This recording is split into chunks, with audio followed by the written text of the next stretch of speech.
من سوريا؟ فين؟ من دمشق. انت بالك قد ايه هنا؟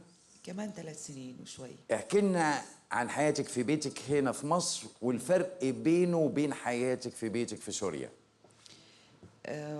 أكيد في ألم، كان ألم شديد. زي ما قلت حضرتك إنه مصر كبيرة وفيها مش بالسهل إنك تلاقي شغل، مش بالسهل إنك تقدر تعيد او تفكر وتبني. تبدأ من جديد عشان تنجح. المشكلة إنه أنا من زمان عندي مركز للعلاج، فبدك ترجع. علاج نفسي. بس أنا كنت مش قادرة إني أطلع أقوى لحتى أقدر إني أعطي غيري يعني. عملتي المركز في مصر؟ قدرت إني أعمل. قدرتي؟ تحية. طبعا.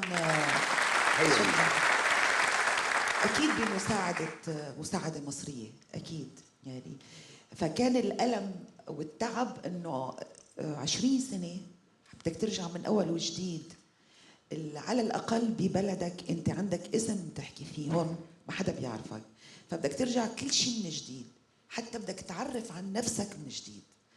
فكان في صعوبة فظيعة بس قدرنا نتخطاها. أشكرك.